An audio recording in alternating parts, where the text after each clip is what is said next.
Sir, आपण जेव्हा सोबतीने सुखासुखी या कार्यक्रमाचं आता हे नाव आहे, आपण जेव्हा विचार करत होतो की एक कुटुंब आणि त्यांच्या पुढची आव्हानं, त्या अनुषंगाने कुटुंबातील 3 पिढ्या आणि त्यांच्या पुढची आव्हानं अशा विषयापर्यंत आलो आणि तुम्ही एक अतिशय सुंदर शीर्षक त्याच्यासाठी सुचवलं, सोबतीने सुखासुखी.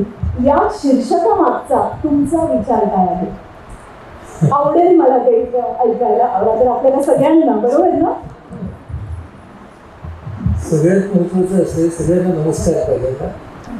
आणि सोबतीनं राहणं म्हणजे काय, तर कोणती सोबत महत्त्वाची असं आपल्याला सगळ्यांना तर विचारायचं. म्हणजे आपण शारीरिक दृष्टीने नेहमीच सोबत राहणं म्हणजेच सोबत आहे का? आणि शारीरिक सोबत ही महत्त्वाची आहे, तिचं महत्त्व आपण कमी लेखतो असं नाही, पण भावनिक सोबत ही जास्त महत्त्वाची आहे का? म्हणजे बऱ्याच वेळेला आपण अशी कुटुंब पाहतो की जी शारीरिक दृष्टीने एकमेकांपासून लांब राहतात, पण भावनिक दृष्टीने एकमेकांच्या सोबतीने राहतात. आणि काही कुटुंब अशी बघतो की जी शारीरिक दृष्टीनं अगदी जवळ राहतात, पण भावनिक दृष्टीनं फारच लांब राहतात. म्हणजे सोबत कोणती महत्वाची, तर मला असं वाटतं की भावनिक सोबत जास्त महत्वाची. आणि भावनिक सोबतीमधून जर शारीरिक सोबत आली तर चांगलं आहे, पण शारीरिक सोबत आणि भावनिक सोबत हे जर दुतर्फा गेले तर मग प्रॉब्लेम आहे. आणि सुखासुखी याचा अर्थ असा, आपण हा शब्द कसा वापरतो की या जगात काही सुखासुखी मिळत नाही बरं का, ह्या अर्थाने आपण हा शब्द नेहमी वापरतो. आणि ते या सोबतीसाठी सुद्धा तेवढंच काय की आपण जर म्हणालो की पिढ्यापिढ्यांमधली जी सोबत आहे ती अत्यंत आकर्षक असेल, तिथे सगळं अगदी गोडगोड सगळं चालेल, रोज असे सद्भावाची मिठाई एकमेकांना भरवली जाईल, तर असं काही नसतं ना. तुम्हाला पण माहिती, मला पण माहिती आहे. म्हणजे जेव्हा आपण म्हणतो की सुखासुखी, त्याचा अर्थ असा आहे की जास्त सुखात आणि कमी दुःख. तर त्यामुळे आपल्याला कुठल्याही आदर्श चित्रापासून स्वतःला दूर ठेवणं फार आवश्यक आहे. म्हणजे पूर्वी आपले राजश्री प्रोडक्शनचे कौटुंबिक चित्रपट असायचे, त्याच्यामुळे सगळंच उत्तम असायचं. म्हणजे त्यांचं विलन पण उत्तम असायचं आणि तिथे दिसणारी समर्थन पण उत्तम असायची, सगळं उत्तम. असं काही आपलं आयुष्य नसतं. त्यामुळे आपल्याला सुख हे तयार करावं लागतं. ही गोष्ट खूप महत्वाची आहे या पिढ्यांच्या मध्ये. आणि आपल्याकडे चॉईस असतो की दुःख कमी करून सुख वाढवायचं आहे का सुख कमी करून दुःख वाढवायचं आहे, तरच मग त्या भावनिक सोबतीला अर्थ आहे ना, नाही तर भावनिक सोबतीला काय अर्थ. त्यामुळे आपण सगळ्याच पिढ्यांनी थोडा विचार करावा याचा की कोणती सोबत महत्वाची. आणि त्यामध्ये आदर्श नातं असं कधी असणार नाही. परिस्थिती बदलते, व्यक्तिमत्व वेगळे असतात, काळाचा व्यक्तिमत्वांवरती परिणाम होतो. तेव्हा मग जर आपल्याला सुख वाढवायचं असेल आणि दुःख कमी करायचं असेल तर सगळ्यात जास्त मला असं वाटतं की एक गुण खूप महत्वाचा आहे, किंवा एक ॲट्रिब्यूट, गुणधर्म फार महत्वाचा आहे. आणि तो आहे फ्लेक्सिबिलिटी. की आम्ही किती स्वतःला लवचिक ठेवणार. पण लवचिक ठेवणार ह्याचा अर्थ अगदी ढिले ठेवा असंही नाही आणि अगदी टाईट ठेवा असंही नाही. योग्य प्रमाणात लवचिकता असणं हे फार महत्वाचं आहे. जसं टेन्शनचं आहे ना, की टेन्शनसाठीची ही प्रतिमा गौतम बुद्धांनी तयार केली. बुद्धांनी तंतुवाद्याची उपमा दिली मानसिक भावनिक ताणाला, की भावनिक ताण जर त्या तंतुवाद्याच्या तारेसारखा योग्य त्याचं टेन्शन असलं तरच सूर बाहेर पडतं. टेन्शन कमी झालं तरी सूर नाही बाहेर पडत आणि टेन्शन वाढलं तर तार तुटते. तेच आपल्याला त्या फ्लेक्सिबिलिटीमध्ये मिळायचं. फ्लेक्सिबिलिटी याचा अर्थ अगदी दुसऱ्यांचं करणं असेल आणि फक्त माझंच करणं असेल नाही. तर फ्लेक्सिबिलिटी म्हणजे काय, तर ज्यामध्ये स्वहित आणि परहित यांची सांगड घालण्याचा प्रयत्न आहे ती फ्लेक्सिबिलिटी. आणि त्यासाठी सर्वांनी प्रयत्नशील असतं. अगदी मला काय वाटतं की आता आपल्याला पिढ्या पिढ्यांना वेगळी मूल्य लावता येणार नाही. पूर्वी होती बघा, म्हणजे पूर्वी काय म्हणायचे, मुलगा कसा पाहिजे श्रीरामासारखा, म्हणजे कसा पाहिजे आज्ञाधारक. चांगलं होतं त्यावेळेला ते, कारण तो राम होता, दशरथ होते, चांगलं होतं त्यांच्यामध्ये. आज आपण आपल्या मुलांना किंवा मुलींना आज्ञाधारक, मग ते म्हणतील की आधीच तुमच्याच आज्ञा का बरं पाळल्या, म्हणजे त्याचवरून एक वाद संवाद डिबेट चालू होते. मग म्हणजे फ्लेक्सिबिलिटीचं उदाहरण म्हणून देतो की मग आता आज्ञाधारकतेच्या पेक्षा वेगळं आजच्या युगाला सुसंगत असं कुठला गुण असला पाहिजे. तर मी त्याला असं म्हणतो की सहमती धारकता हा आजच्या युगाचा गुणधर्म असला पाहिजे. आता तुम्ही मला विचाराल सहमती धारकता म्हणजे काय, तर आज 3 पिढ्यांचे किंवा 2 पिढ्यांचे सदस्य घरातले बसले एका इश्यूवरती, आणि सहमती याचा इंग्रजीतला शब्द कन्सेन्सस आणि आज्ञा म्हणजे ऑर्डर. तर आज आपलं ऑर्डरवरती चालणार नाही हे कळण्या इतपत आपलं वास्तवाचं भान हवं. आणि मग आपल्याला काय हवं, तर सहमती आपल्याला कशी तयार करता येईल. आता सहमती करायची तर चर्चा करावी लागते, निगोसिएशन, आणि निगोसिएशन करायचे तर बोलण्या आधी ऐकावं लागतं. किती कठीण असतं. बोलणं तर अतिशय सोपं असतं, म्हणून ती सोपी गोष्ट मी करतोय, कठीण गोष्ट तुम्ही करताय. तेव्हा आपल्याला ऐकायला लागतं, आणि ते लिसनिंग जे असतं ते सर्व पिढ्यांना करावं लागलं, नाही ते कॉमन आहे. मग आपलं काय पटतंय आणि आपलं काय नाही पटत आहे हे आपल्याला घेऊन पुढे जायचं. मग एखाद्या मुद्द्यावरती आपला वाद व्हायला लागला तर असं म्हणायचं की आता आपलं जिथं पटतंय ना ते पुढे घेऊन जाऊ, आणि जो मतभेद आहे तो इंग्रजीतला शब्द छान आहे, will park it for some time, त्याला पार्किंगमध्ये ठेवू ना, आणि जे आता चांगलं आपलं मतभेद जिकडे नाही ते चालवायला दे, आणि मतभेद तू पार्किंग मध्ये टाकू, थोड्या वेळाने तो काढू पार्किंग मधनं. असं करता करता एकदा सहमती झाली की मग मात्र ती सगळ्या पिढ्यांसाठी तो गुण. आज्ञाधारकता हा एका पिढीने दुसऱ्या पिढी बरोबर नाही, तो फक्त दुसऱ्या पिढीचा गुण करतो. सहमती धारकता हा सर्व पिढ्यांचा गुणधर्म असेल. मग ज्याच्यामध्ये सर्व पिढ्या आहेत, त्यामध्ये त्यांचा सहभाग आहे, असे आपल्याला गुणधर्म तयार करावे लागते. की आज्ञाधारकतेकडून सहमती धारकतेकडे कसे जावे. बरं, सहमती काही गोष्टींवरती होईल आणि तरी सुद्धा काही मतभेद राहतील, तर मग मतभेदांसहित राहणं ही सुद्धा आपल्याला धारण करायची गोष्ट आहे, आणि ती सर्व पिढ्यांना असते. त्यामुळे आपण हे काय धारण करणार हा आपला महत्वाचा भाग आहे, ती आपली फ्लेक्सिबिलिटी आहे. आणि मग त्यामध्ये आता अगदी सोपं सांगतो, सहमती धारकता.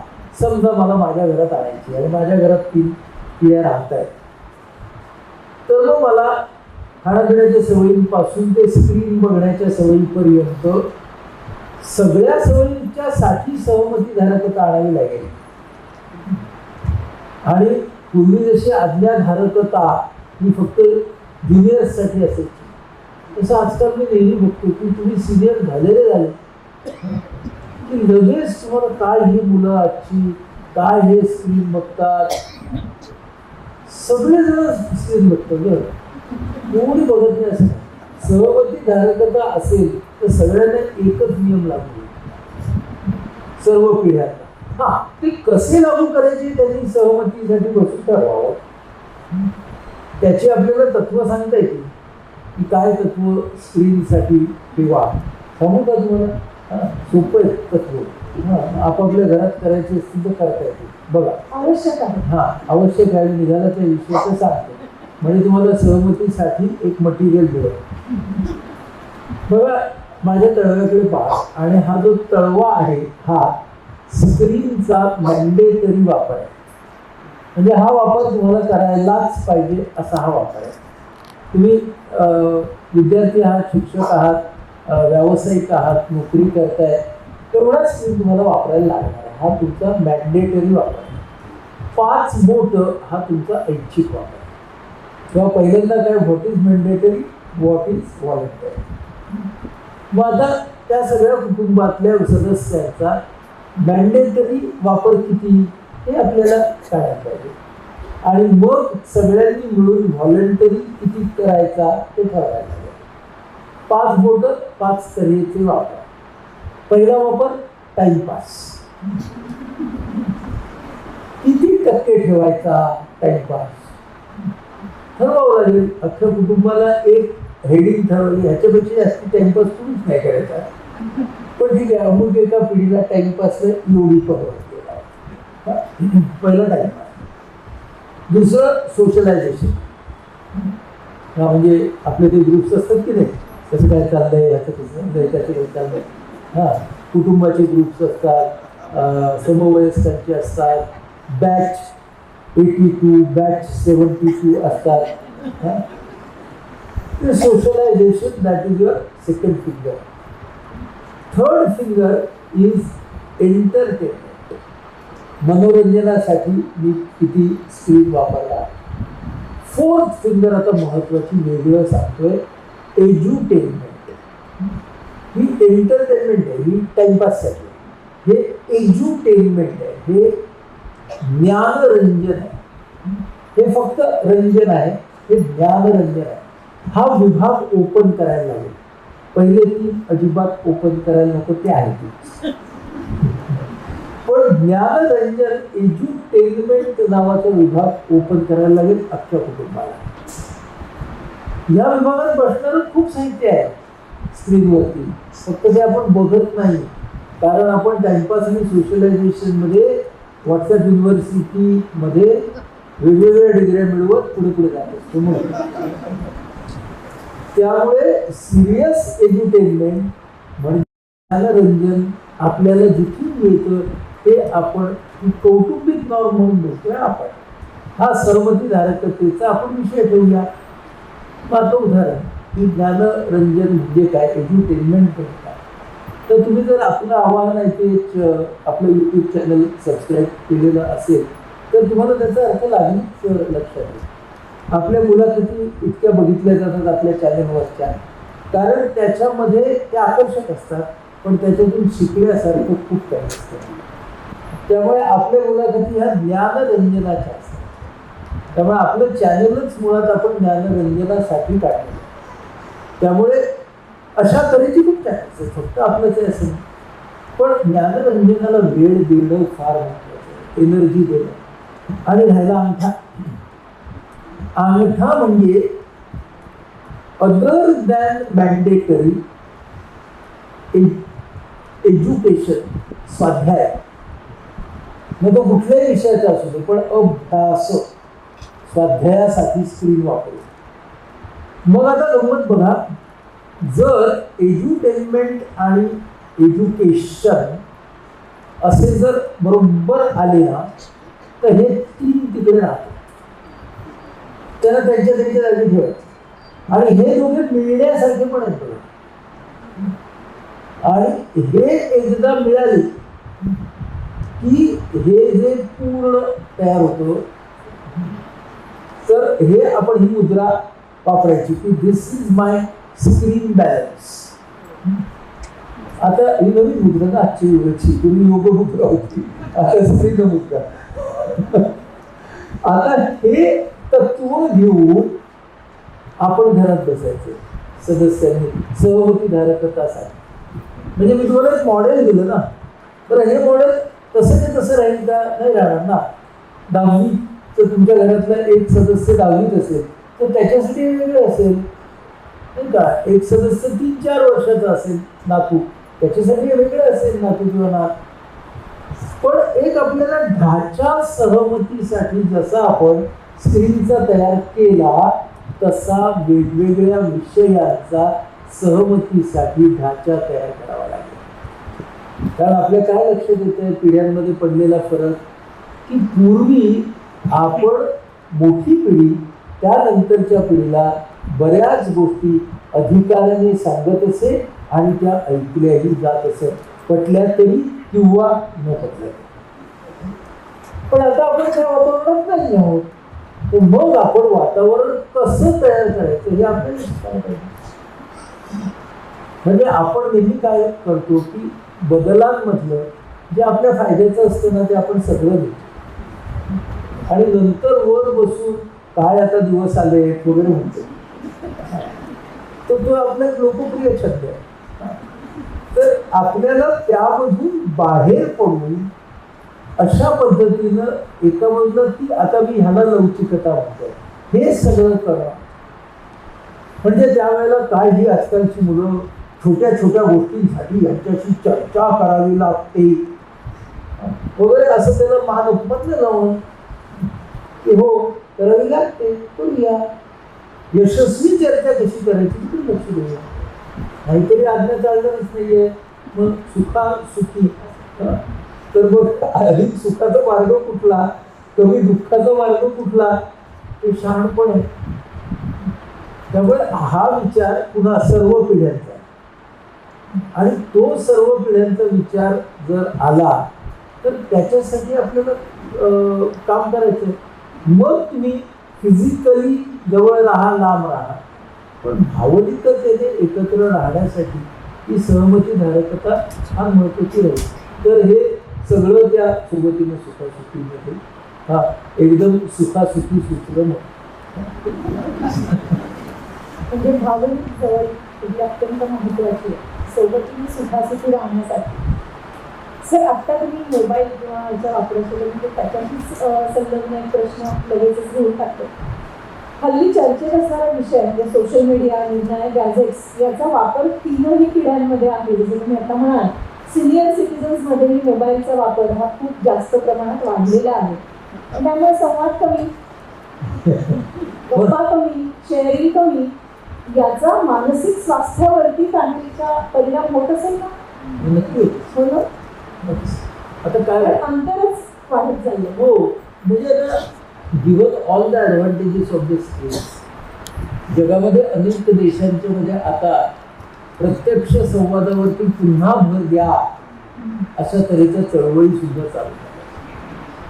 त्यामुळे प्रत्यक्ष संवादाला पूरक स्क्रीन असू दे. प्रत्यक्ष संवादाचं एक स्थान आहे, ते स्थान आपण वापरू आणि जिथं स्क्रीन वापरायचं तिकडे स्क्रीन वापरू.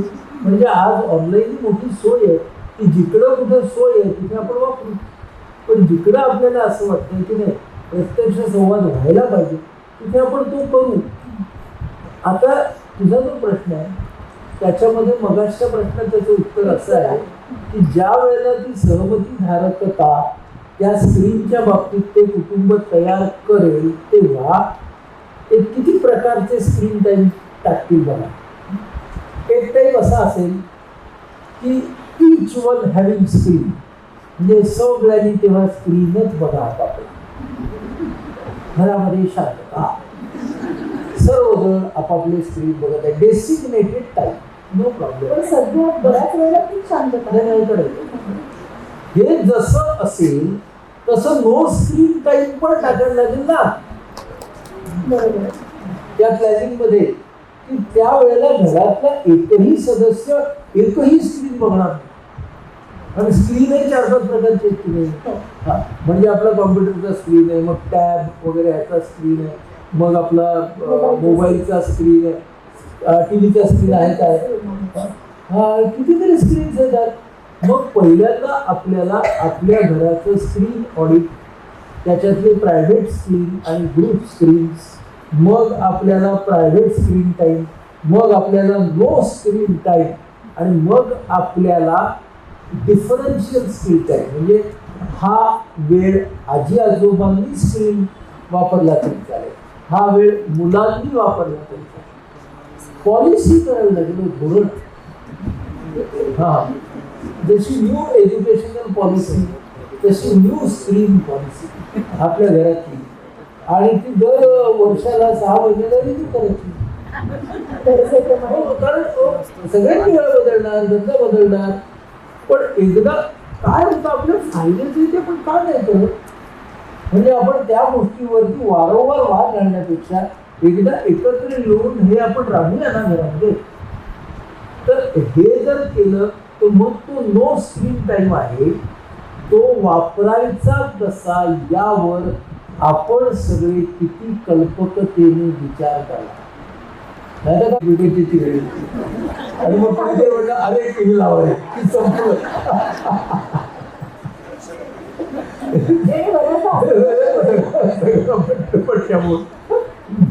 आता तिथं आपल्याला कुटुंबातल्या सदस्यांचं असं ब्रेनस्टॉर्मिंग करायला लागेल की what are the attractive ways of talking, what are the ways by which we can hold each other's attention. हे आपल्याला सांगायला लागेल, कारण नाहीतर काय होईल ते जर आपण नाही केलं त्याचा फायदाच नाही. लोकांनी त्यापेक्षा स्क्रीन करेल. तिथं आपल्याला आपलं इनोव्हेशन लावायला लागणार. फॉर एक्झाम्पल एक उदाहरण घेऊ, जी सिनियर पिढी आहे, ज्येष्ठ पिढी आहे, त्यांच्याकडे त्याच्यानंतरच्या पिढीला सांगण्यासाठीचे अनुभव असतात, बरोबर. आणि ते अनुभव खालच्या पिढीने ऐकावे अशी इच्छा करते. पण अनुभव कसे सांगायचे याचं तंत्र आपल्याला माहिती असतं.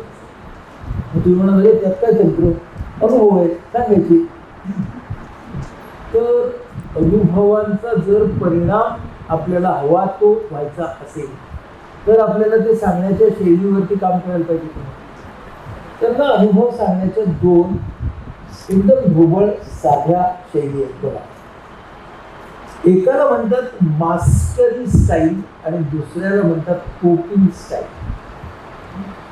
आता मास्टरी स्टाईल म्हणजे काय? तर मी समजा आलो काय तर मी माझ्या नातवाला सांगतो, अरे आम्ही असे 3 किलोमीटर चालत जायचो उन्हात तानात, 3 किलोमीटर परत यायचो. तुमचं काय स्कूल बस येते घेऊन जाते, वर्ग AC असतात. ते म्हणतात हो मग. व्हॉट्स द मॅटर विथ यू ग्रँडफा म्हणजे हे झालं मास्टर मॉडेल. आमच्या वेळेला असं होतं, आम्ही कसे कसे दिवस काढले, आज तुम्हाला सगळं कसं सहज मिळतं, त्यामुळे त्याची किंमत कशी राहिलेली नाही, ब्ला ब्ला ब्ला ब्ला. घरोघरी या मास्टरी स्टाईल मध्ये काय बघा, कोपिंग त्यावेळेच्या पिढीनं त्या वास्तवाशी कसं केलं याच्यामध्ये खरं पुढच्या पिढीचं लर्निंग. पण ते लर्निंग व्हावं अशा पद्धतीने आठवणी सांगितलं जातं. मग 2 मिनिटामध्ये आपले आजची समजा मुलं असतील, नातवंड असतील 4, 5, 6, 8 वर्षाची, त्याला मोह वाटायला लागतं. मग त्याच्यापेक्षा कार्टून छान आहे, तिकडे पटापट हलतात गोष्टी. किती कुठे ऐकत बसा असं वाटतं ना. मग कोपिंग मध्ये काय आहे तर आकर्षकपणे सांगायचं, पण अनुभव सांगायचा आणि त्यामधला माझा प्रोसेस कसा होता. मग तुमच्या लक्षात येईल की जर त्या शैलीमध्ये ॲनिमेटेड पद्धतीनं गोष्ट सांगितली तर ती अजूनही आजच्या पिढीला आवडते. माझा नातू 4 वर्षाचा, तर त्याच्याने माझ्या गोष्टी खूपच, तुम्हाला तू छोटा होता तेव्हाची गोष्ट आणि खूप साऱ्या मुलांना ना तुम्ही छोटे असताना कशी होता त्याच्यावरती सगळी आकर्षण असतं. तर मग मी त्याशी ती गोष्ट जेव्हा सांगतो तर तेव्हा ती खूप अशी अट्रॅक्टिव्ह करून सांगायला लागते. नाहीतर नाही सांगते तो 4च वर्षाचा. आता 4 वर्षाच्या मुलाचा साधारण स्पॅन किती आहे तो लक्षात ठेवून तेवढ्याच लांबीची गोष्ट आपल्याला सांगायला आणि ती आकर्षक करून सांगताना त्या गोष्टीमध्ये कोणत्याही प्रकारची शिकवण संस्कार न घालण्याचा प्रयत्न करा. कारण तो घातला की त्यानं लगेच समजतो. आणि मग तुम्ही गोष्ट का सांगताय त्याचा अंतस्थ हेतू त्यांच्यासाठी आणि मग ते तुमची गोष्ट ऐकायला थांबत. त्यामुळं आपल्याला ती गोष्ट सांगताना असेल आपला अंतस्थ हेतू तर तो अंतस्थच म्हणजे तो असा भांडायचा सांगायचा. म्हणजे माझ्या नातवाला मी एकदा काही दिवसांपूर्वीच आमची गोष्ट झाली. मी त्याला जी गोष्ट सांगितली ती पटकन तुम्हाला सांगतो की माझ्या तुम्हाला सांगतो तू लहान होता तेव्हाची गोष्ट सांग. तर ही गोष्ट अशी आहे की आम्ही राहत होतो. मी लहान असताना जळगावला. आम्ही मुंबईला प्रवासाला निघालो, रेल्वे प्रवासाला. आणि आमची एक ट्रंक घाईघाईमध्ये प्लॅटफॉर्मवर राहिली. आणि त्या काळी फोन नव्हते, काही गाड्या डबे जोडलेले नव्हते. आणि जळगावला ट्रेन बाहेर पडल्यावरती कळलं की आम्ही 3 भावंड आणि आई बाबा की आमची एक बॅग राहिली आहे, एक ट्रंक त्या काळातली ट्रंक राहिली आहे. मग काय झालं, मग आई एकदम कशी टेन्शन खाली गेली. पण वडिलांनी ही परिस्थिती कशी सांभाळली. मग त्यावेळेला त्यांना ओळखणारे 2 डब्यात निघाले. मग 40गावला गाडी थांबेल जळगावनंतर. तर मग त्यावेळेला आपल्याला ना एका माणसाला त्या स्टेशन मास्टरकडे जायला लागेल. मग एक आपल्या गाडीत टी.सी. नसेल तर टी.सी. कुठल्या डब्यात आहे ते शोधायला लागेल. असं माझे वडील सगळी मॅनेजमेंट करत होते, योजकता त्यातली करत होते. असं सगळं त्याला मी सांगत होतं. आणि मग ती 40गावला गाडी आली, ती थांबते आणि ह्या सगळा ॲक्शन प्लॅन सुरू होणार. एवढ्या डब्याच्या त्या टोकाकडून एक अनोळखी माणूस आमची ट्रक घेऊन येतात. आणि तो पण त्याच गाडीमध्ये चढणार असतो. तर आम्हाला तो चढताना बघतो आणि ट्रंक बघतो. पण त्याला तोपर्यंत गाडी चालू झाली असते म्हणून तो आमच्या डब्यात येऊ शकत नाही. म्हणून तो तिकडं जातो आणि थांबल्या गाडी तो ती ट्रंक घेऊन येणार असतो. मग त्याचं आम्ही माझे वडील कौतुक करतात असं तसं झाली ना गोष्ट. त्याच्या पद्धतीने सांगितली ती मी तुम्हाला ॲनिमेटेड करून दाखवतो. तर तो माझ्या वडिलांना म्हणजे त्याचे पंडोबा झाले ना. तर तो त्यांना म्हणजे तुम्हाला आबा म्हणतो आणि तो त्यांना मग मी त्यांना दा म्हणायचो. तो त्यांना दा आबा म्हणतो. हां म्हणजे त्याला कधी बघितलंच नाही पण ते दा. आता हे सगळं आमचं झाल्यावरती मग अशा प्रकारे आमचा प्रवास चालू झाला. असं सांगितल्यावरती तो 4 वर्षाचा मला म्हणाला आबा दा आबा चिडले नाही.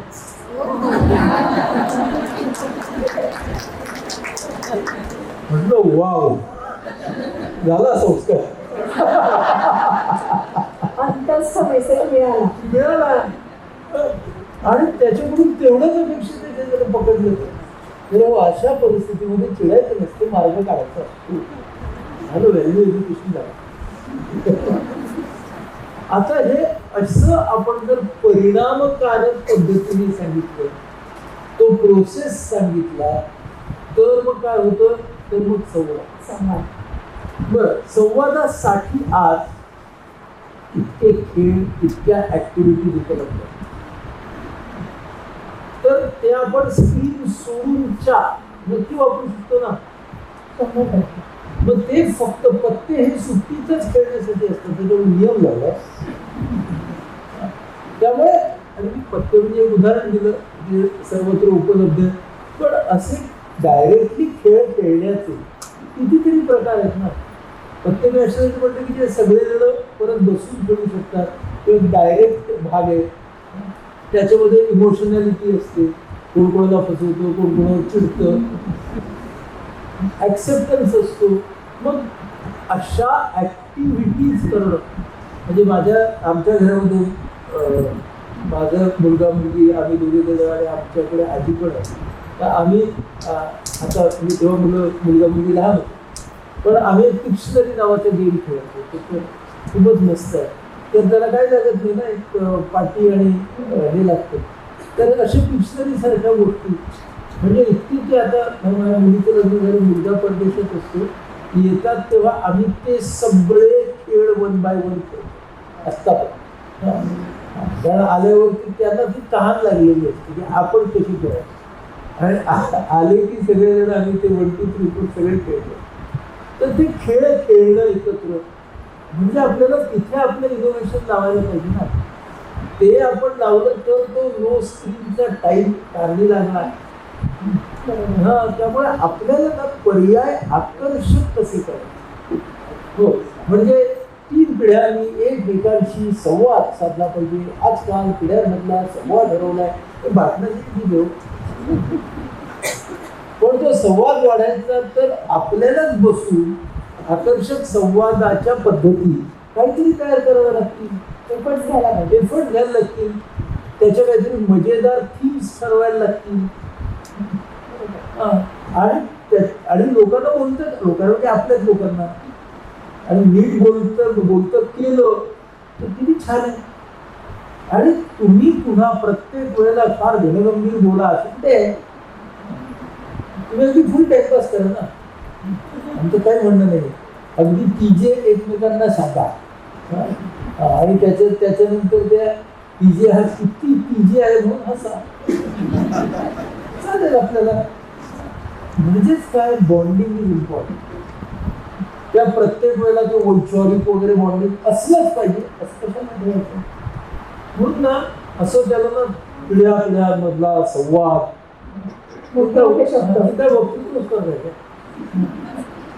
त्याच्यामुळं त्याच्यातली इन्फॉर्मॅलिटी, त्याच्यातला अकृत्रिमपणा, अनौपचारिकपणा हा किती महत्वाचा आहे संवादामधला. मग आपण तिथे लक्ष देत नाही. आपण ना चौकशी, म्हणजे आजोबा जे असतात, काय रे व्यवस्थित चाललंय ना, आता जाऊन बरं का, ठीक आहे, जरा काहीतरी बदलावं. त्याच्या किंवा तिच्या मित्रमैत्रिणींबद्दल विचारा. OTT वरती कोणती सिरीज चालली आहे त्याच्यावरती विचारा. असं काहीतरी विचारा. बऱ्याच वेळेला काय होतं, एका पिढीला दुसऱ्या पिढीचे ना रेफरन्स पॉइंट्स आउट नसतात. म्हणजे आजी आजोबांना आपल्या नातवंडांचे reference point out. Reference point म्हणजे काय, अगदी सोपं की समजा मी क्रिकेट, माझी पिढी आहे, मला क्रिकेट आवडतं, पण माझा नातू असेल त्याला F1 आवडतो, फॉर्म्युला 1. तर मग मला फॉर्म्युला 1 किती माहिती पाहिजे, नक्की माहिती पाहिजे. आणि मग मी ना काय ते नुसते गोलगोल गोलगोल गाड्या फिरवत बसतात, त्याच्यात काही खेळ आहे का, आणि हा ना रात्र रात्र ते बघत असतो. त्याच्यापेक्षा F1 काय आहे, कारण रात्र बघणारा तो एकटाच नाही ना. जगातले जर लाखो करोड लोक ते बघत असतील तर त्याच्यात काहीतरी तर असलं पाहिजे. म्हणजे काय आहे, मला ते आवडेल का, मला ते आवडणार किंवा आवडणार नाही हा दुसरा मुद्दा आहे. पण मी ते समजून घेतलं तर त्याच्याशी बोलायचा माझा रेफरन्स पॉइंट तर मिळतो मला. So in the changing world every generation is going to have new reference points. ते आपण लक्षात घेऊन, आणि त्याचप्रमाणे जी पिढी यंग आहे हे रेफरन्स पॉइंट पण जुन्या पिढीचे लक्षात आले. मी म्हणतो ना, आपण कुठलीच गोष्ट फक्त एका पिढीसाठी म्हणतच नाही. एकमेकांचे रेफरन्स पॉइंट्स लक्षात घेतले तर गप्पा होतात, नाही तर गप्पा होत नाही. तुम्ही साधं बघा, घरात गप्पा का होत नाही याचं एक उत्तर आहे की मला सांग. एकमेकांचे रेफरन्स पॉइंट एकमेकांना माहीत नसतात. नवरा बायकोमध्ये पण नसतं, आणि काही माहिती पण असतात. आणि मग हे आलेला की सगळं सांगत बसतात कामाचं. मग ते ऐकावं लागतं. म्हणतात ही ना सगळं तिच्या मंडळाचं सांगत असते किंवा तिच्या ऑफिसचं सांगत असते. ते त्यांचे रेफरन्स पॉइंट्स ऐकूया ना. हे आपण न करणं आणि मग म्हणणं की संवाद बिघडला, त्यामुळे ना तक्रार करणं खूपच सोयीचं आहे. कारण त्यामुळे ना जबाबदारी दुसऱ्या कुणावरती तरी टाकते. पण जर संवादाची भूक माझ्या घरात राहणाऱ्या सर्व पिढ्यांची आहे, तर ती भूक शमवण्यासाठी काय करायचं, ही सर्व पिढ्यांची सगळ्यांची जबाबदारी. आणि त्याच्यामध्ये पुढाकार कुणी घ्यायचा हा मला वाटतं अहंकाराचा प्रश्न बनवू नये. कारण मग त्यांना गरज असेल तर यावं त्यांनी संवादाला. त्यांना जर हा. एकच वाटत असेल तर ते येतील. येतील. असं म्हणून संवादाची सुपारी कोण कोणाला देणार? हा आपण अहंकाराचा म्हणजे थट्टाचा विचार बदलू नये ना. कशाला बनवायचं ते? म्हणजे ना मला नेहमी असं वाटतं बरं का, की जे ज्येष्ठ असतात ना त्यांनी जास्तीत जास्त क्षमाशील व्हावं इच्छा आहे. त्याच्यात त्यांचाही फायदा आहे. त्यांच्या मानसिक, भावनिक, शारीरिक स्वास्थ्याचा पण फायदा आहे. आणि त्यामुळे त्यांचा स्वीकार करणं जास्त चांगलं होईल, हा पण फायदा आहे.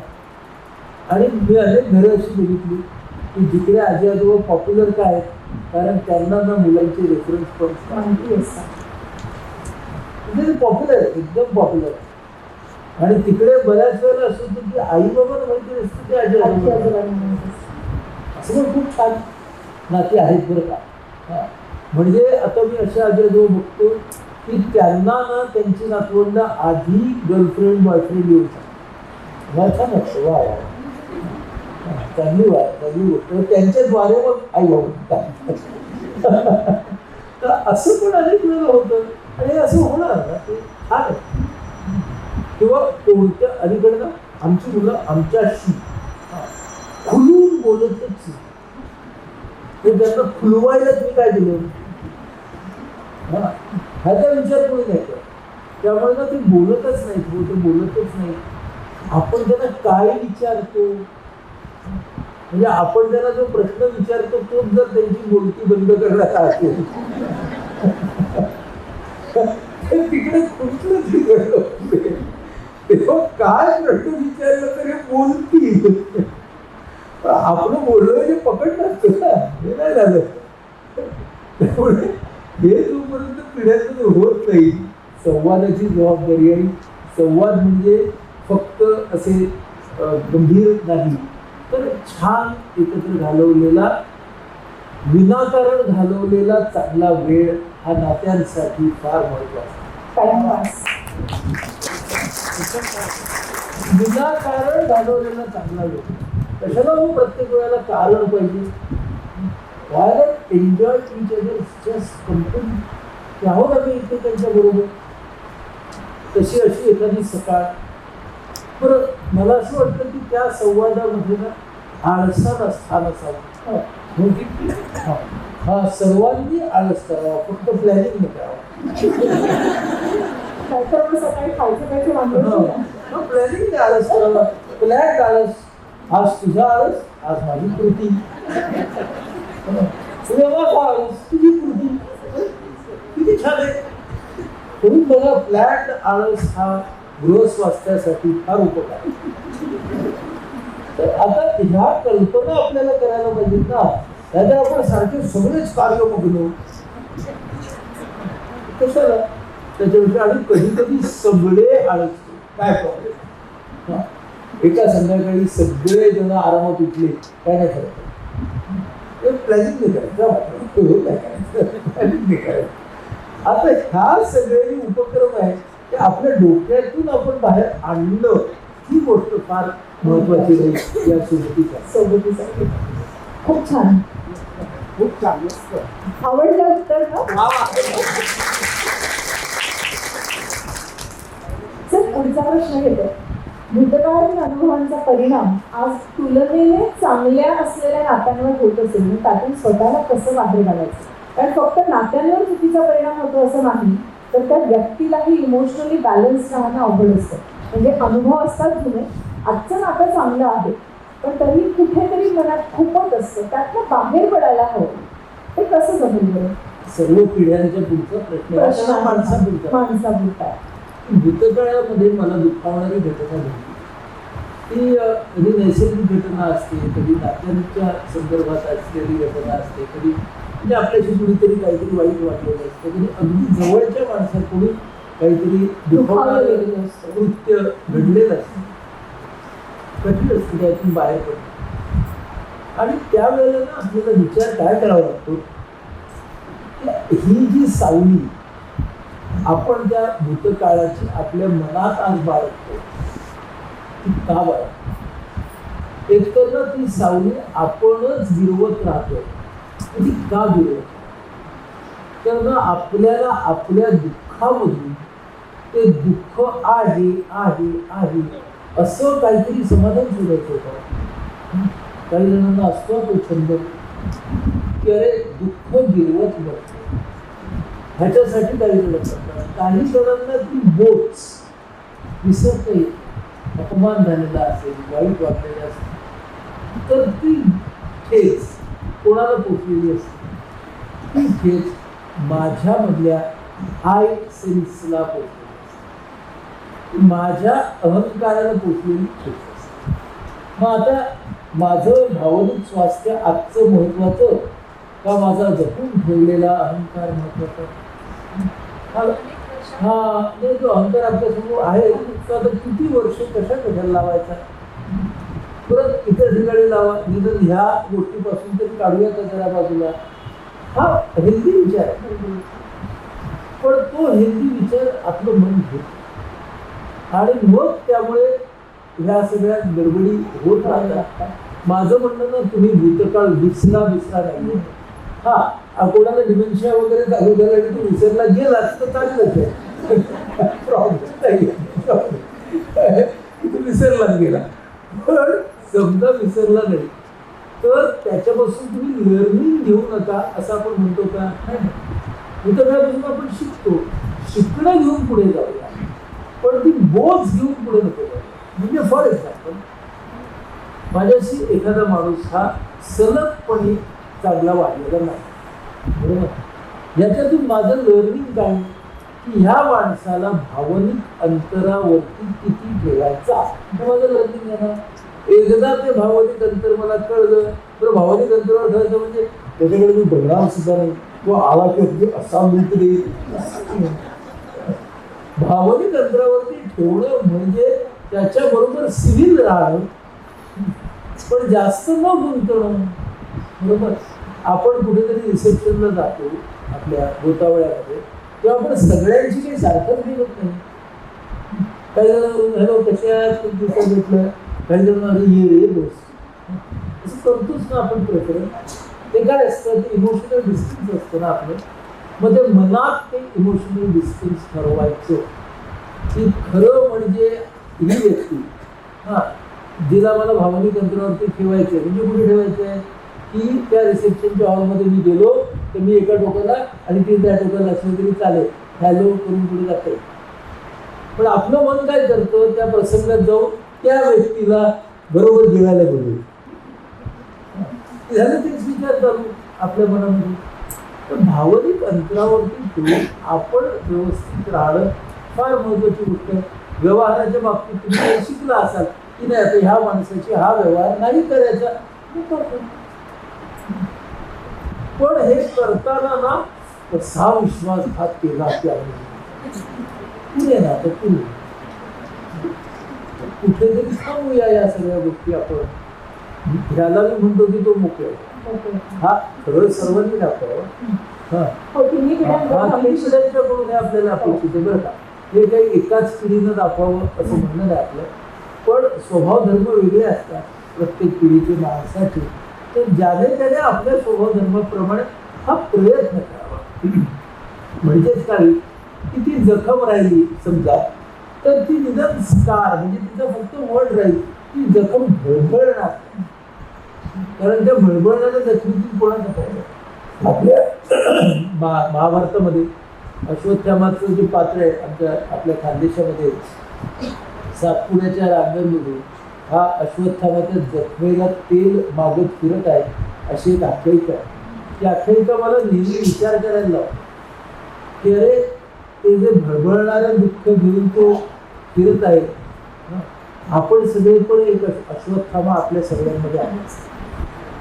त्यामुळे मग आपण ते सहानुभूतीचं तेल मागत किती काय फिरत राहतो. तर हे सगळे विचार आपण सगळ्यांनी करणं गरजेचं. म्हणजे या उत्तर आम्हाला दिसते आणि त्याच्यावर आता आपल्याला काम करायचं. जर सध्या आपण सगळे फिटनेस आरोग्य या बाबतीत अवेअर आहोत, सिनियर सिटीजन्सचा लाईफस्पॅन आणि फिटनेस हाही छान वाढलेला दिसतो आपल्या आजूबाजूला, आपल्या सप्तसोपांमध्येही आपण बघतो. हो. त्यांच्या वेळेचा, एनर्जीचा आणि क्षमतांचा उपयोग स्वतःसाठी आणि कुटुंबासाठी त्यांनी छानपैकी करता येईल असं जर करायचं असेल तर तुम्ही काय सल्ला द्या? जे करतायत त्यांच्याकडून शिका. हो, पण अशी उदाहरणं कशाला आपण त्यांना व्याख्यान द्यायचं? आजूबाजूला दिसतात ना नेमकं असं करणारी मंडळी, तर डोळे उघडून त्यांच्याकडून शिकायचं. काय आहे याच्यामध्ये महत्वाचं युजफुल काम करणारी गोष्ट आहे समाजासाठी, कुटुंबासाठी. सगळीकडे कुटुंबासाठी जे खूप चांगलं काम करतात ते काय बढाई मारणारे नाहीये, पण आपण जर बघितलं त्यांच्याकडे, त्यांच्याकडून खूप शिकू शकतो. आणि समजा मी समजा असं एक गोष्ट आहे की ज्याची मुलं मुली या देशात असतात समजा, त्यामुळे मी आणि माझी पत्नी समजा आम्ही मोकळेच आहे, मग आम्ही समाजासाठी काम करावं हे मला शक्य. बरं, प्रत्येकाने ना मोठं काम करायचं अजिबात करायचं. प्रत्येकानं छोटं काम आपल्याला जमेल तेवढं करणं ही गोष्ट खूप महत्त्वाची. आणि ते आपण जर केलं तर थेंब आहे. त्यामुळे तो गाभाऱ्यामधला एक थेंब भरायचा आपल्याला, तर तो दुधाचा का पाण्याचा तो आपला चॉईस आहे. त्यामुळे ती गाभाऱ्याची गोष्ट आहे ना, तर त्यामुळे आपण त्याच्यात आपली घागर ही दुधाची टाकायची. एवढं केलं तरी खूप माहिती त्याच्यातून आपल्याला मिळणारं समाधान. आणि खूप लोक असं करता आहेत आणि आपल्याला ते दिसतं पण आहे की अनेक जण त्यांच्या पद्धतीने खूप उपयुक्तपणे जीवन जगत आहे. असे रोल मॉडेल कितीतरी आहेत आपल्याकडे. आता आपण आमचं जे सप्तसोपान आहे तसं ज्येष्ठ नागरिकांची पाठशाळाच आहे. सुखसोपान पुण्याला आहे. आता आपण नाशिकमध्ये पुढच्या काही महिन्यामध्ये स्नेहसोपान चालू करतो मेमरी क्लबच्या बरोबर आणि IPH माइंड लॅबच्या बरोबर. तेव्हा ती ॲक्टिव्हिटी आपण ज्येष्ठ नागरिकांची आता नाशिक शहरामध्ये पण पुढच्या काही महिन्यातच आणणार आहोत. आमच्या मीटिंग चालू आहे. तर 4 ते 6 महिन्याच्या मध्ये ती ॲक्टिव्हिटी इथे काय येईल, new learning for senior citizen. खूप महत्त्वाची गोष्ट, कारण न्यू लर्निंग जितकं चांगलं होईल तितका तो वेळ कारणी लागेल. आणि तो वेळ कारणी लागला की पिढ्यापिढ्यांमधले संबंध सुधारतात. कारण त्यामुळे मग काय होतं की ह्यांना एक छान कन्स्ट्रक्टिव्ह फ्री ऑफ एज्युकेशन मिळतं. तर हे आपण या ठाणे आणि पुणे मधल्या आजी आजोबांच्या बरोबर करतो सातत्याने. आणि नाशिकमध्ये पण आपण येतो आहोत, कारण ही एनर्जी फार महत्त्वाची आहे. ज्येष्ठ नागरिकांची एनर्जी खूप महत्त्वाची आहे आणि ती एनर्जी आपल्याला चॅनलाइज करणं हे खूप आवश्यक आहे. आपण आज स्वतःला यंग नेशन म्हणतो आणि ते खरं पण आहे लोकसंख्येच्या दृष्टीने, पण आजचं यंग नेशन हे उद्याचं ओल्ड नेशन असतं. त्यामुळे त्या लोकसंख्येच्या साठीची तयारी सुद्धा केली आपण, तर ती लोकसंख्या जास्त प्रमाणात जास्त काळ देशाला आणि समाजाला मदत करू शकते. बरं, आज आपल्याला हे माहिती आहे की विज्ञानामुळे आपण आता आपले पंतप्रधान 74 वर्षाचे ते किती काम करतात आपल्याला माहिती आहे. त्याच्यामुळं त्या वयापर्यंत लोक काम करू शकतात. आता कॉर्पोरेट मध्ये काम करणारे अनेक जण आहेत की जे 70च्या पुढे काम करतात. सामाजिक क्षेत्रामध्ये काम करणारे अनेक जण आहेत की जे 70, 74, 75ला काम करू शकतात आणि करतात. प्रत्येकानेच केलं पाहिजे असं काही अर्थ नाही. प्रत्येकाला स्वतःची स्वस्थता आणि स्वतःचं स्वास्थ्य हे स्वस्थ याचा अर्थ आहे जो स्वमध्ये स्थित आहे तो स्वस्थ, आणि जो स्वमध्ये स्थित आहे त्याची जी अवस्था आहे त्याचं नाव स्वास्थ्य. त्यामुळे प्रत्येकाला स्वस्थतेची स्वतःची शैली ही निश्चितपणे करण्याचा हक्क आहे. तो त्याने करावा. सगळ्यांनी सोशल वर्क करावं असं पण अजिबात नाही. काही जणांनी त्यांच्या कुटुंबातल्या 2-3-4 लोकांना मदत केली, खूप मोठं काम आहे. त्यांच्या मागे ते उभे राहिले, खूप मोठं काम आहे. त्यामुळे आपण ना क्वांटिटी मोजूच नाही, आपल्याला जे समाधान मिळतंय त्याच्यात समाधान मिळतंय इतकं काम आपण करत राहतो. खूप छान सर. हा प्रश्न पुढचा खरं खूप रिलेटिव्ह आहे, पण तरी विचारावं असं वाटतं. मधल्या पिढीतील म्हणजे माझ्या पिढीतील साधारण पुरुषांना ना कधी कधी कोणाची बाजू घ्यावी हे कळत नाही. म्हणजे हा प्रश्न सगळ्या पिढीचा सगळं मुलांचं आहे. तुम्हाला काय वाटतं वय वाढल्यावर हा प्रश्न जातो ते विचार म्हणजे मागच्या पिढीची घ्यावी की बरोबरच्या पिढीची घ्यावी, थोडक्यात बायकोची घ्यावी. कसं आहे? हो. प्रश्न सगळ्या पिढ्यांचा तो फक्त वेगवेगळ्या पद्धतीने जातो अगदी. एवढं. आणि हा जसा पुरुषांचा प्रश्न आहे बरं का तसा तो स्त्रियांचा प्रश्न. असं कसं प्रसंगी काढल्यात म्हणून आपलं पुरुष घेत असेल. म्हणजे स्त्रीला पण वाटत असते की अरे मुलगा आणि नवरा ह्याच्यामध्ये मी आहे आणि ह्याची पण काळजी वाटते त्यांची पण काळजी वाटते आणि ह्या दोघांचे समजा मतभेद आहेत. मुद्द्यातलं काय आहे की दोन पिढ्यांच्या मध्ये आपण बॅलन्स जेव्हा करायला जातो म्हणजे स्त्री असले किंवा पुरुष असले तर आपल्याला आपली पिढी आणि खालची पिढी किंवा आपली पिढी आणि वरची पिढी ह्याच्यामध्ये बॅलन्स साधायचा असेल तर काय करायचं असं आपण जर त्याचं एक जनरलायझेशन केलं तर आपले काय लक्षात येईल की आपल्याला हे जे साधायचं आहे ते साधताना आपलं स्वास्थ्य खराब होता कामा नये. सगळ्यात महत्वाची गोष्ट हा काय होतं माहितीये ना दोन भांडारे लगेच मैत्री करतात आणि तोपर्यंत आपलं ब्लड प्रेशर वाढतं आहे की नाही. हा तुमच्या विमा काही आहे काय प्रॉब्लेम.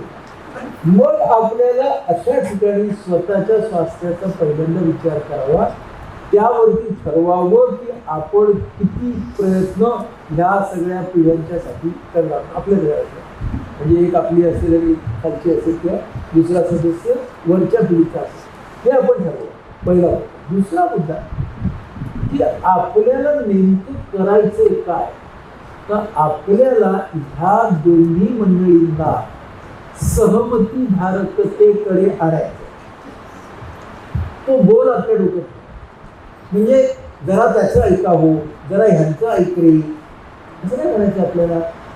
आपण जनरली अशा मांडवणी करताना हा आज्ञा धारकतेकडे जास्त झुकतो आणि एवढं ते सांगतायत की जरा ऐका एवढा तो सांगतोय की जरा ऐका आपण सहमतीकडे जातो. म्हणून सहमतीचा अजेंडा काय तो आपण काढतो आणि सहमतीचा अजेंडा त्या दोघांच्या पर्यंत पोचवायचा. म्हणजे असं आणि त्याच्यासाठी थोडं जरा दिवाळूपणा केला तरी चालेल. म्हणजे कसं चांगल्यासाठी असते म्हणून चालेल की त्यातल्या एका सदस्य सांगितले की हा असं असं म्हणत होता हा त्याचा जरा विचार केला तर काय आहे चालतो तो. कृष्णानं पण आपल्याला काय सांगून ठेवलं सगळ्यांच्या चांगल्यासाठी असेल हा तर थोडं असं करायला हरकत नाही ते पण करायचं. शेवटी आपल्याला त्या दोघांना सहमतीला आणायचं ते आपलं कर्तव्य. आणि बऱ्याच वेळेला आपल्याला ना अशा जेव्हा दोन पिढ्यांमध्ये गडबड असते जी पिढी ज्येष्ठ असते त्या ज्येष्ठ पिढीच्या संवादावरती त्यांच्या मेंदूच्या परिस्थितीचं सुद्धा एक सावध पडलेलं असतं. हे मधल्या पिढीनं पण लक्षात घेणं खूप आवश्यक की अरे आता हे फक्त जसे वयाने वाढत आहे तसं त्यांचा मेंदू पण थकू शकतो. काही जणांच्या बाबतीत तो जास्त थकू शकतो. तो मेंदू थकल्यावरती काही स्वभाव धर्म हे जास्त तीव्र होतात काही स्वभाव धर्म बदलतात आणि त्यावेळेला हा कोणता मेंदू बोलतोय हे लक्षात घेतलं तर आपल्याला आपल्या रिॲक्शन बदलतात. बऱ्याच वेळेला ज्येष्ठ 80-85 प्लस असलेले जे असतात आणि त्यांचे जे केअर गिव्हर्स त्यांच्या खालच्या पिढीचे असतात ते ना त्याच प्रतिनिधित्व बघतात की जेव्हा ह्यांना हा न्यूरोलॉजिकल जो एक भाग आहे तो नव्हता दे एक्सपेक्ट की त्यांनी तसंच वागावं. ते आता तसं नाही वागणार आहे त्याच्यात तो मेंदूचा सहभाग आहे हे त्या पिढीनं लक्षात दिलं होतं. ऑल सेड अँड डन आपली जरी एजिंगची प्रोसेस पहिल्यापेक्षा बदलली असली तरी एजिंगची प्रोसेस बंद नाही झाली.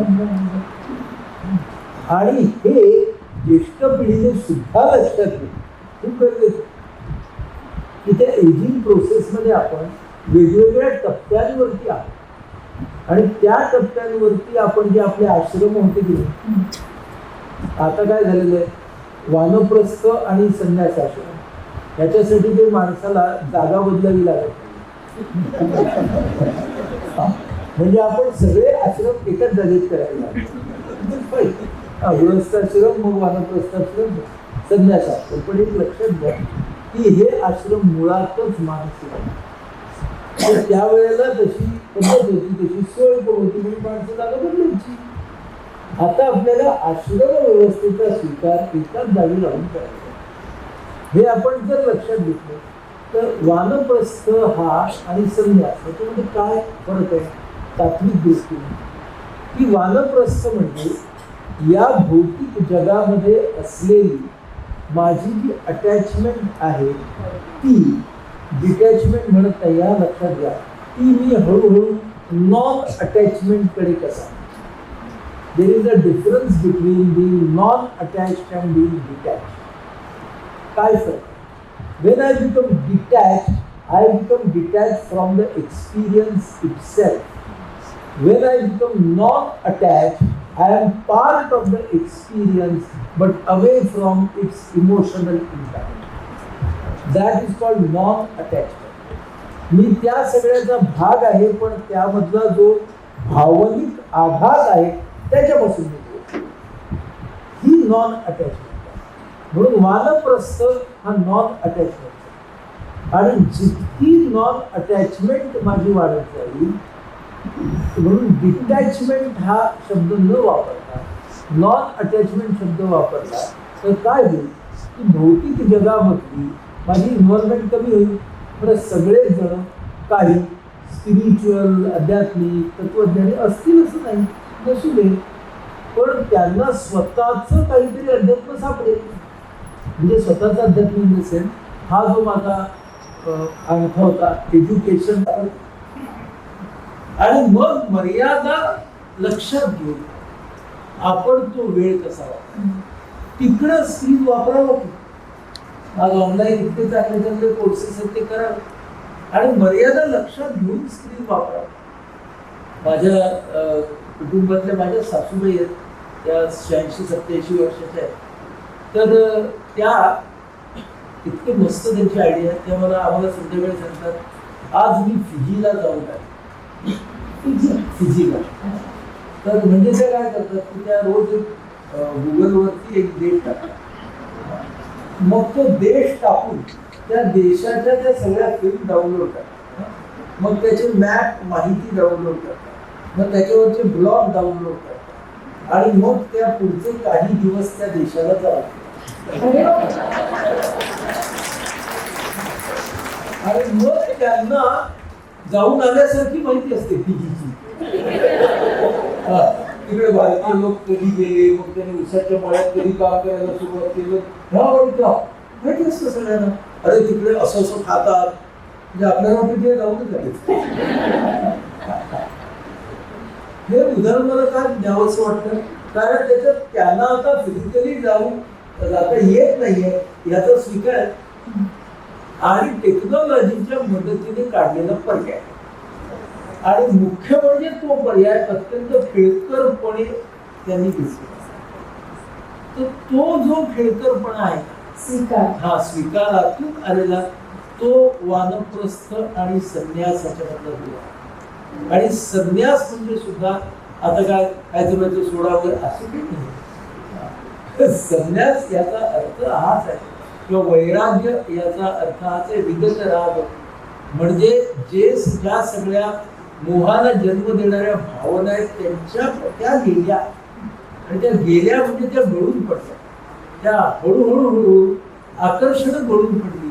हळूहळू माझं जीवन साधं होत गेलं. तो संन्यास आहे. म्हणजे संन्यासासाठी काही मी वस्त्र बदलायला पाहिजे, कुठेतरी जाऊन मनातून जाऊन राहायला पाहिजे असं नाही. नॉन अटॅचमेंट पुढे नेणं याच्यामध्ये संन्यास आहे. त्यामुळे आज आपण आश्रम व्यवस्था एकाच फिजिकल घरात राहून सुद्धा का नाही करू शकतो. आपण आपले हव्यास हे जास्तीत जास्त का बरं वाढवत नेतो. त्या आसक्तीवरती आपल्या आव्हान एके चॅनलवरती आपला एक एपिसोड आहे, मी आणि धनश्री लिले यांचा, तो जरूर बघा, की त्याच्यामध्ये आपण या आसक्तीवरती बोललोय की ही आसक्ती म्हणजे ही अति अटॅचमेंट टाळण्यासाठी माणसानं काय करावं. तर हा आपल्या सगळ्यांच्या पुढचा प्रश्न आहे. खूपच छान. अनेकदा कसं कुटुंबातील ज्येष्ठांना आपल्या मुलांची आणि नातवंडांची सतत काळजी वाटत असते आणि त्यातून मग त्यांची इन्सिक्युरिटी सुद्धा वाढते. म्हणजे कोणाची त्यांची काळजी ज्येष्ठांची छोटंसं उदाहरण, कधी कधी त्यांची पण त्यांची पण वाटते. काळजी असते. हो, पण आता याच्यामध्ये आपण ज्येष्ठांना ठेवलेल्या इन्सिक्युरिटीच्या ब्रॅकेटमध्ये उदाहरण अगदी घ्यायचं झालं तर तरुण मुलं रात्री हल्ली उशिरा येतात. हल्लीच्या लाईफस्टाईलमध्ये आई वडिलांना माहिती असतं की उशीर होणार आहे. दिवसभर आई वडील त्यांच्या रुटीनमध्ये थकलेले असतात. फोनवरती चौकशी होते, कधी येणार काय चौकशी करतात आणि थोडा वेळ वाट बघून ते आपले झोपायला जातात. आजी आजोबा मात्र येईपर्यंत घड्याळाकडे बघत वाट बघतच. मुलं घरी येतात, अरे आजी अजून तू जागी, तर त्यांना अननेसेसरी वाटतं.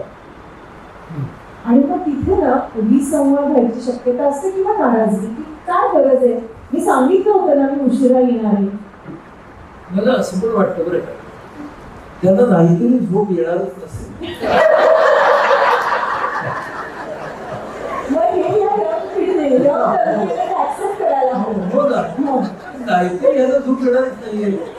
मग आल्यावरती मला वाटलंच होतं तू जागे, कॉफी पिऊया, काय एवढायचं. कसले इश्यू करायचे, त्यांचा जो स्वभाव आहे ते त्यावेळेला काळजी करताय, ते काय बदलण्यातलं नाही. इन्सिक्युरिटी करतच जातं ना. माझा मुद्दा असा आहे की प्रत्येक वेळेला कशाला करताय करताय ना करा. त्याच्याबरोबर आम्ही बसतो तुमच्यासोबत, जोडून घेऊया ना त्यांच्या बदल्या म्हणजे हे तरुण पिढीने सुद्धा करायला काय हरकत आहे. मग आपण ना त्यांच्याही मागे लागतो. मग ते काल रात्री जागत बसतात ना, म्हणून ती मधली पिढी असते म्हणून मग हा असं झालं, हा आता नका करू, त्याला काळजी आहे का बघा, तुम्ही फक्त जागत बसता, तुमची ऍसिडिटी वाढते, तो आपला मस्त झोपलाय. त्यामुळं हे काय डोक्यात घ्या, जे बदलता येण्याची शक्यता आहे तेच बदलायचा प्रयत्न करावा. आणि जे आपले असे गिरून केलेले आता हे आहे पॅटर्न्स आहेत ते कशाला बदलायचे. त्यामुळे जर 3 पिढ्यांच्या मध्ये काय बदलायचं आणि काय स्वीकारायचं हे पहिल्यांदा करणं आवश्यक आहे सगळ्यांनी. की बाबा हे आता नाही बदलणार, हे बदलायचा प्रयत्न करू. हे सुद्धा त्या तिन्ही पिढ्यांना येणारी सहमती आहे. तर ती सहमती आणणं ही गोष्ट गरजेची आहे. सगळ्याच गोष्टी नाही बदलणार, असतात सांगतील. उलट आता मी आलोय ना सांगून जावं त्या नातवंडाने, किंवा आता मी तुझ्यासोबत गप्पा मारत बसतो 5 मिनिटं असं म्हणावं त्या नातवंडी किंवा नातवंडाने. दुसऱ्या दिवशी मी उशिरा आला पण बोलत नसला, हा त्याला झोप चांगली लागेल. आपल्याकडे ना सोपे उपाय असतात. आपल्याला तणाव वाढवायचा नाहीये, आपल्याला तणाव कमी करायचा आहे, या हेतूची आपल्याला गरज असते. मग ती फ्लेक्सिबिलिटी आहे. आणि ही जी इन्सिक्युरिटी आहे ती गुंतवणुकीतून आली, बरोबर. आता ती गुंतवणूक म्हणजेच अटॅचमेंट आणि ओव्हर अटॅचमेंट. आता आपण आधीच्या प्रश्नात काय बोललो, नॉन अटॅचमेंट. मग आपल्याला नॉन अटॅचमेंट कडे जायचंय हा विचार त्या पिढीने करायचा. त्यामुळे हे आपल्याला तिन्ही पिढ्यांमध्ये आपल्याला त्यांची प्रत्येक पिढीने दुसऱ्या पिढीची मोटिव्हेशन्स लक्षात, की याच्यामध्ये ना ह्या आजोबांचं मोटिव्हेशन हे माझ्या बरोबरच्या, मी नातू असेल तर माझ्यावरच्या प्रेमामधून आलंय, माझ्यावरच्या आपुलकीतून आलंय. भले ते जरा जास्त माया आहे, जास्त आपुलकी आहे, जास्त अटॅच्ड आहे, हो तो हेतूच आहे. त्यामुळे मोटिव्हेशन काय ते समजून घेणं. गिव्हन इमोशन आणि हिडन इमोशन अशा 2 प्रकारच्या भावना असतात. आपण आपला व्यवहार हा गिव्हन इमोशन वरती करतो, हिडन इमोशन शोधत नाही. म्हणजे काय की ना माझ्यावरती माझ्या जवळची व्यक्ती ज्या वेळेला खूप रागावते, ती राग हा ही जरी गिव्हन इमोशन असली तरी त्या व्यक्तीला माझ्याबद्दल वाटणारी काळजी आणि प्रेम ही हिडन इमोशन असते. तर आपली बऱ्याच वेळेला सर्व पिढ्यांची आपली गफलत कुठे होती? We react to the given emotion and we do not respond to the hidden emotion. त्यामुळे हिडन इमोशन शोधणं हा मोठा टास्क आहे. आणि तुमच्या लक्षात येईल की हिडन इमोशन्सना आपल्या सगळ्यांच्या एकमेकांबद्दलच्या वाईट नसतात, शक्यतोवर नसतात. एखादं असेल पण शक्यतोवर आपल्या हिडन इमोशन या चांगल्या असतात एकमेकांबद्दल.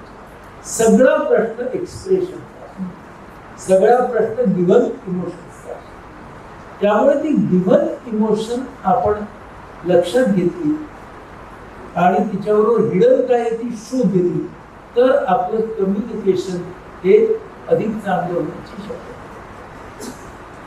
गिव्हन इमोशन्स आणि हिडन इमोशन या दोन्हीवरती आपल्याला आता लक्ष केंद्रित करणं गरजेचं आहे त्यांच्या नातवंडांशी किंवा कुठल्याही पिढीशी संवाद करताना. सर, पुढचा प्रश्न मला असा विचारायचा आहे, कुटुंबातील ज्येष्ठ बऱ्याचदा एक पार्टनर पुढील प्रवासाला गेल्यामुळे एकटे पडतात. अनेक स्टडीजनुसार समोर आलं की पुढे जाणारा जो पार्टनर आहे तो जर ज्येष्ठ पुरुष असेल तर मागे राहणारी जी स्त्री पार्टनर आहे ती बऱ्यापैकी जास्त चांगल्या क्षमतांचा उपयोग करून कोपिंग जास्त करते. पण तसं जर उलट झालं तर थोडेसे प्रॉब्लेम जास्त येतात. कशी का बरं एक असेल?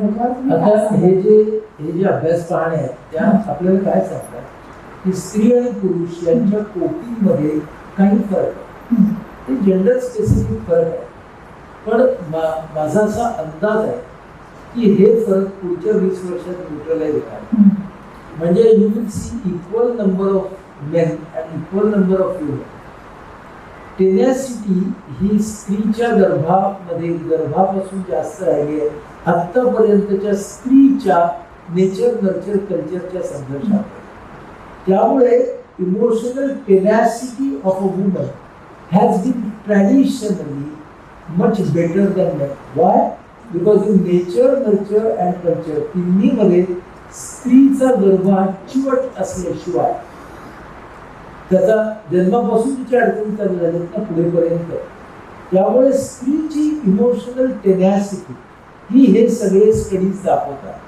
ॲज कम्पेअर्ड टू दॅट पुरुष प्रधान व्यवस्थेमुळे सुद्धा आणि इव्होल्युशन मधल्या पुरुषाच्या स्थानामुळे सुद्धा पुरुषाला या काही गोष्टी त्यातल्या सुलभतेने मिळते. त्यामुळे त्याची टेनॅसिटी तेवढी राहिली नाही आणि म्हणून त्याला भावनिक आघात असतो. तो परिस्थितीच्या आघातातून स्वतःला सावरतो, तो आर्थिक आघातातून व्यावसायिक आघातातून स्वतःला सावरतो, सामाजिक आघातातून सावरतो. पण हे जे भावनिक आघात असतात ते ती टेनॅसिटी जरा कमी असते पुरुषांची अशी गोष्ट आहे. पण जशी ती इक्वॅलिटी स्त्री आणि पुरुषाची हळूहळू वाढत आहे तसं हा जो प्रश्न आहे टेनॅसिटीचा हा इक्वल होणार. मुद्दा त्यातला काय आहे? पुरुष आणि स्त्री बाजूला ठेवून कुणाचाही कुठलाही पार्टनर समजा पुढच्या प्रवासाला निघून गेला तर की त्या एकटेपणाचा सामना कसा करायचा. आणि हे इनएव्हिटेबल आहे पण ते प्लॅन केलं पाहिजे. म्हणजे अशी वेळ आली तर आपण पुढे काय करणार आहोत याचं एक प्रॅक्टिकल प्लॅनिंग, त्याचं एक भावनिक प्लॅनिंग हे दोन्ही पार्टनर्सनी करणं आवश्यक. ते करताना त्याचे डॉक्युमेंट्स करायला हवे, मेडिकल बिल करायला हवं, बिल करायला हवं. या सगळ्या गोष्टी ज्या आपल्या हातात नसलेल्या गोष्टी आहेत ना त्याचं जितकं डॉक्युमेंटेशन करता येईल तितकं करावं. आपली इन्सिक्युरिटी कमी, आपली इन्सिक्युरिटी कमी करण्यासाठी आपण त्या गोष्टी करा. आणि त्यामुळं त्याचे ज्याला इंडस्ट्रीच्या भाषेत SOP म्हणतात तसे लिहून काढावे की 70च्या पुढे गेल्यावरती पार्टनर्सनी तू पुढे गेला तर काय, मी पुढे गेलो तर काय, हे करावं. याच्यामुळे दुःख कमी होणार नाही पण दुःखाला सामोरं जाण्याची एक काहीतरी पद्धत आपल्याकडे विचार करून ठेवलेली आहे. आपलं मन घाबरतं ना, ते होणारच नाही असं म्हणतात आणि त्याचा विचार तर तो विचार आपण टाळूया आणि दोन्ही इव्हेंच्युअलिटीज आहेत, दोन्ही पॉसिबिलिटीज आहेत, बरोबर. त्या दोन्ही पॉसिबिलिटीजचा विचार करून आमचे काहीतरी प्लॅन्स तयार असले पाहिजे. जी अपरिहार्यता आहे एकटेपणामधली ती माणसाने स्वीकारायला हवी. इतक्या वर्षांचं साहचर्य असतं, 40, 50, 60 वर्षांचं साहचर्य आहे आता अनेक कुटुंबामध्ये जोडप्यांचं. तर त्या साहचर्यातून त्या एकटेपणाला सामोरं जाणं ही काही सोपी गोष्ट नाही, बरोबर. पण त्या कठीण गोष्टीमध्ये मला साथ देणारे कोण, त्यांची व्यवस्था मीच आधी करून ठेवणं. माझ्या अगदी जवळच्या ओळखीच्या एक एकट्या राहणाऱ्या स्त्री आहेत. तर त्यांनी असं केलं आता मध्ये की त्यांनी त्यांच्या आयुष्याचे वेगवेगळे कप्पे केले. कारण त्यांची दोन्ही मुलं त्यांच्यासोबत राहतात, मिस्टर नाहीये, मुलं परदेशात आहेत. त्यांनी कप्पे काय केले, आर्थिक कप्पा, तो ज्यांना माहिती आहे तो माझा आर्थिक मॅनेजर. आरोग्याचा कप्पा, तो ज्यांना माहिती आहे तो माझा आरोग्य manager.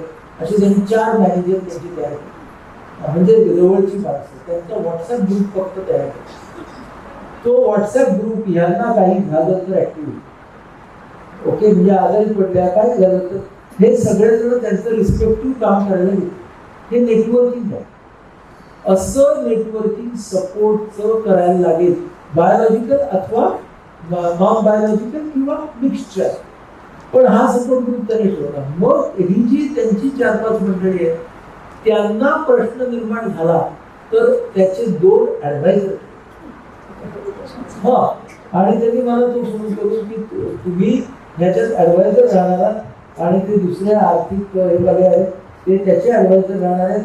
You will come into play when these 4 managers have some problem to give advice. आणि मग या 6च्या गटाला कुठल्या कुठल्या गोष्टी डॉक्युमेंट्स वाईज माहिती पाहिजे त्या त्यांनी ग्रुपवरती टाकल्या. म्हणजे आता देयर इज क्लॅरिटी एव्हरीवेअर. ते 4 मॅनेजरला काय करायचं माहितीये, आम्हाला 2 ऍडवायझरना काय करायचं माहितीये, आणि काय पुढे कसं काय होणार आहे सगळं प्लॅन आहे. आणि हे आपण करू शकतोय. त्यामुळे आणि ते वापरूया. रिसोर्सेस टेक्नॉलॉजीचे भावनिक पण आहेत ना, ते जपायला लागतात मात्र. तर ते जपले तर आपल्याला त्यावेळेला फायद्याला येतील. म्हणजे या बाईंनी त्यांना जो एकटेपणा आला त्यांचे पती गेल्यावरती ते तोही स्वीकारला आणि आपणही जाणार आहोत. आणि त्यासाठी आपल्याला माहित नाही आपल्याला कसा मृत्यू येणार आहे ना, म्हणजे पटकन येणार आहे का, काही काळ कुठे आपण हॉस्पिटलमध्ये कुठे राहणार आहोत आपल्याला कुठे माहिती आहे. पण निदान त्या वेळेला गोंधळ होऊ नये, काहीतरी व्यवस्था चालू राहावी. ही नॉन अटॅचमेंट आहे. ही नॉन अटॅचमेंट हे जेव्हा व्हायचं त्यावेळेला ते होणार आहे, पण मी त्याला सामोरत असणार. त्यामुळे ह्या तऱ्हेचे मुद्दे या बदलत्या जगात आपल्या समोर येणार. पूर्वी हे काम बायोलॉजिकल मुलं मुली जावे सुना हे सगळं करायचे, पण आजच्या युगात ते आपल्या जवळ असतील असं नाहीये. त्यांना अगदी योग्य वेळी यायला मिळेल असं पण नाही. कोविड तर आपण कोविडमध्ये वाईट अनुभव त्या काळामध्ये. त्यामुळे मग त्याच्यातून शिकून आपल्याला पुढे जाणं ही गोष्ट गरजेची आहे. मला वाटतं 7:30 झाले. एक शेवटचा प्रश्न, नात्यांमधील वाढता तणाव विसंवाद टाळण्यासाठी समुपदेशनाने काउन्सिलिंगचा पर्याय योग्य ठरू शकतो का, आणि त्यामुळे एकमेकांना समजून घेऊन ताण कमी करण्यास मदत होईल? बघा, व्यावसायिक मदत केव्हा घ्यावी. माझं एक म्हणणं असं आहे की नातेसंबंधांमध्ये कुठल्याही जर कलह असले आणि जर दिशा एक असते, दिशा एक म्हणजे आम्हाला हे नातेसंबंध जपायचे आहे, हे दिशा एक असली तर मेथड्स वरती डिस्कशन करायलाच काउन्सिलिंगचा उपयोग होतो. बऱ्याच वेळेला दिशाच एक नसेल तर काउन्सिलिंगचा उपयोग होत नाही, खूपच कमी होतो. पण लोकांना उगीच काउन्सिलिंगचे बिल फाडायचं असतं. त्याला माहिती असतं आपल्या दिशा विषय किती वेगळे आहेत, आपलं कधी जमणार नाहीये. पण काउन्सिलिंग करून घेतलं, तिथं पण काय झालं नाही, आता पण. त्यामुळे तो एक मोर्चा होता, त्याला आपण हात लावून आलो असं असेल तर ते करू नये. पण जर आम्हाला दिशा माहिती आहे, मार्गाचा प्रॉब्लेम आहे, म्हणजे इथून जाऊ का इथून जाऊ का इथून जाऊ, हा म्हणतोय इथून जाऊ, मी म्हणतोय तिथून जाऊ, म्हणून मार्गाचा प्रॉब्लेम असेल तर काउन्सिलिंगचा जास्त चांगला फायदा होतो. आणि बऱ्याच वेळेला लोक काय येतात काउन्सिलिंगला, माझी दिशा बरोबर आहे हे सिद्ध करायला, दुसऱ्याची दिशा चुकीची आहे हे सिद्ध करायला. तर हे काउन्सिलिंगचे हेतू आहेत का? आणि मग कशाला आपल्याला काउन्सिलिंग, म्हणजे पूर्वी कोणीतरी असे उपचार करून घ्यायचे, कर्मकांड करून घ्यायचे, तर आता काउन्सिलिंग करून घ्यायचे. ह्याचं महत्वाचं कारण असं आहे की कुठल्याही काउन्सिलरला तुमचं कुटुंब तुमच्या इतकं थोडं माहिती असतं, ते तुम्हालाच माहिती असतं. त्यामुळे ना आपण जर काउन्सिलिंग करून घेऊ असं अजिबात करू नये. आपण त्यापेक्षा सहमती घरात का आपल्या घरात आणूया की, आपल्याकडे आपल्याला शक्य असलेली गोष्ट आपण करत नाही आणि तिसऱ्या माणसाने कशाला जायचं? तो कितीही सद्भावाचा असला तरी त्याला आपल्या कुटुंबाची कुठे माहिती आहे? हा, जेव्हा अत्यंत सिरियस प्रश्न आहे, उदाहरणार्थ मानसिक आरोग्याचा प्रश्न आहे, शारीरिक आरोग्याचा प्रश्न आहे, हा, कोणाला डिमेन्शिया आहे, कोणाला डिप्रेशन आहे, तेव्हा तुम्ही या डेफिनेटली, तेव्हा we have something to offer. पण प्रत्येक वेळेला दिशा वेगळी आहे खूप, त्यावेळेला प्रॅक्टिकल सोल्युशन्सची जिथे गरज आहे तिथे काउन्सिलरकडे जाऊ नये. जिथे तुम्हाला भावनिक सोल्युशनची गरज आहे तिथेच यायचं. म्हणजे आमच्याकडे येऊन लोक, हा, आता आम्ही वेगळं व्हायचं का एका घरात, प्रॅक्टिकल सोल्युशन म्हणतो मी देणार नाही तुम्हाला. वाईट ठिकाणी आला किंवा चुकीच्या ठिकाणी आला, I am not there to give practical solution. म्हणजे तुम्ही ब्लॉक वेगळे करायचे का, 2 ब्लॉक करून मध्ये कुठला दरवाजा लावायचा, हे मी नाही सांगत तुम्हाला. मी तुम्हाला हे सांगायला की what are your emotional choices, तुम्ही कुठले भावनिक कुठले पर्याय आयुष्यात घेणार आहात आणि त्याची भावनिक किंमत तुम्हाला काय द्यावी लागणार आहे हे मी तुम्हाला सांगायला आहे. त्याच्यानंतर पर्याय तुमचा, किंमत तुमची. त्यामुळे ही मर्यादा सुद्धा आपण लक्षात घेतली पाहिजे ना.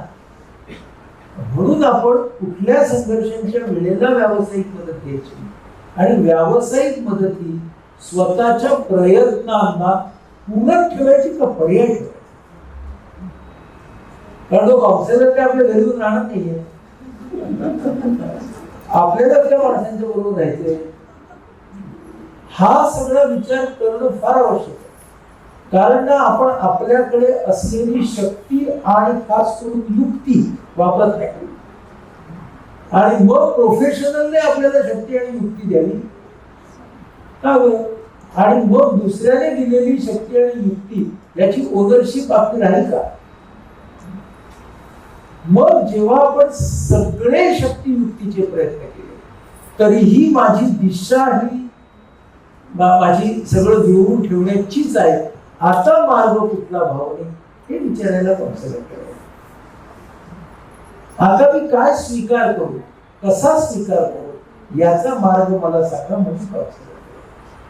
त्यामुळे काउन्सिलरकडे एक जादूची कांडी आहे असं अजिबातच नाही. जादूची कांडी असलीच तर ती फक्त तुमच्याकडे.